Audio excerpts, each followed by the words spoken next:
Let's talk about the narcissistic personality. What makes the narcissist, male or female for that matter, operate? What's the motives? What's the core? What are some of the antics? Well, we've all met narcissists, whether it's at work or in a relationship or in school, whatever, and they can be pretty manipulative and pretty miserable, in their antics and the way they interact with everybody else because they never take responsibility for their own. It's always somebody else,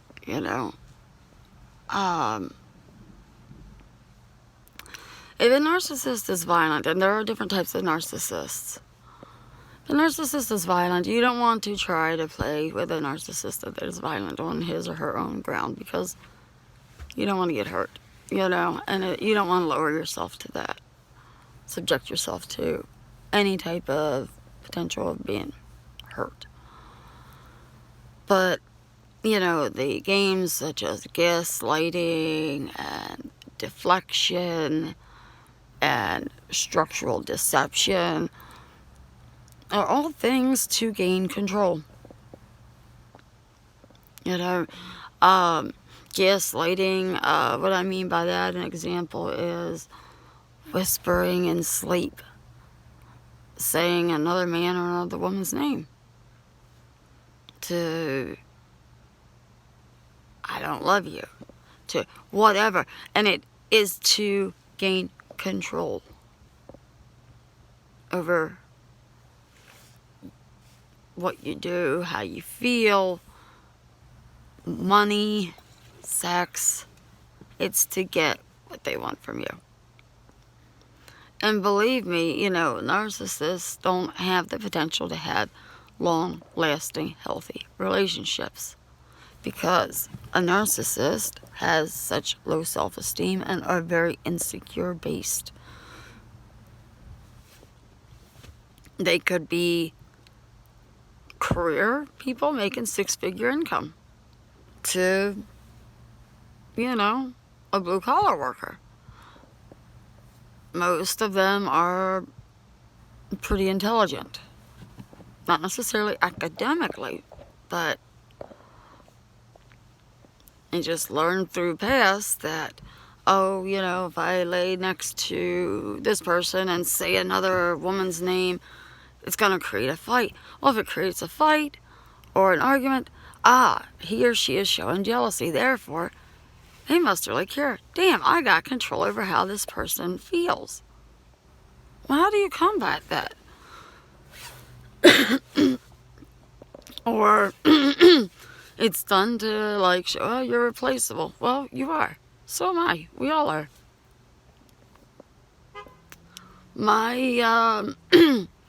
I've dealt with a few narcissists and I've flipped the mask on a couple of them. Made them flip the mask and show the true colors. And, with a violent narcissist, no, I got away. I got out. With a non-violent narcissist, you can give them a taste of their own medicine and gaslight them back if you want to resort to that. But they don't feel things the same way that we do. So that's only a temporary thing. I mean, it will get under their skin because they don't want to hear their significant other saying another person's name. It's supposed to be all about them. Narcissists are very self-centered people.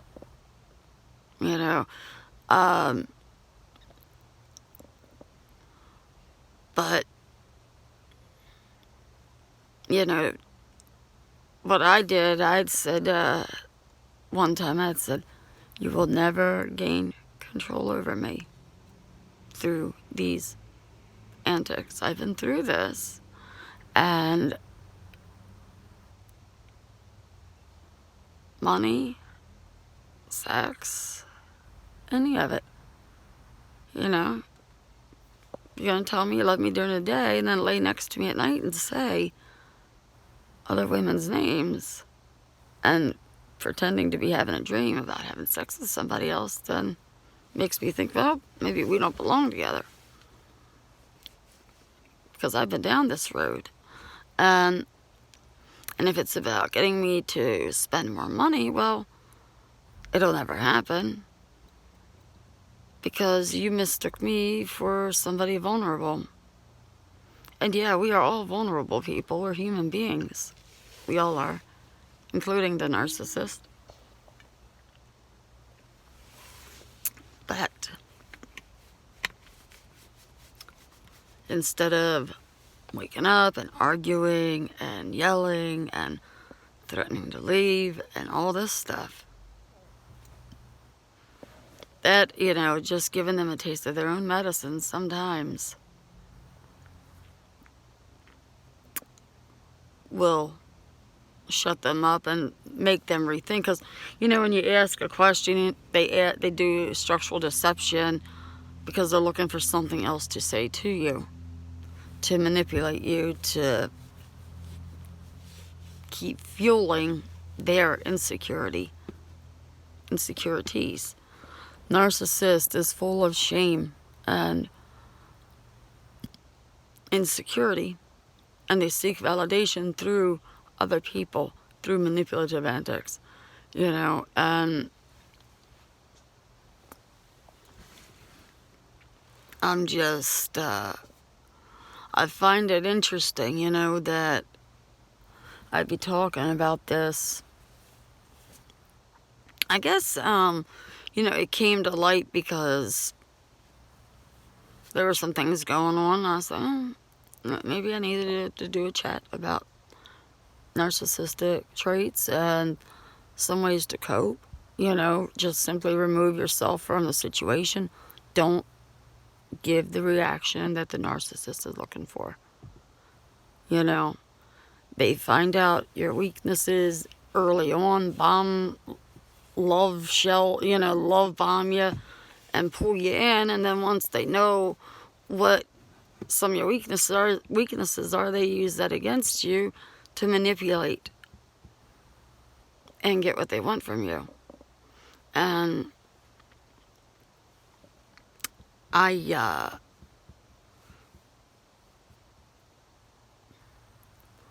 was with a really horrible narcissist. He was a violent narcissist, so I couldn't do some of the things that I'm saying, you know.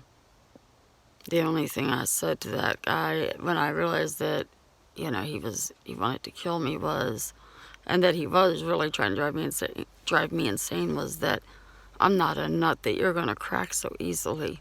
And I will leave you on 2 feet, not on a gurney in a body bag. And I meant that. And that goes back, you know, but there's so many types of narcissists. But a lot of the things, the antics that they do share a commonality in terms of the gaslighting. You know, they might drink a cup of coffee and accuse you of drinking it, making you question, did I? No, I didn't drink that, you know.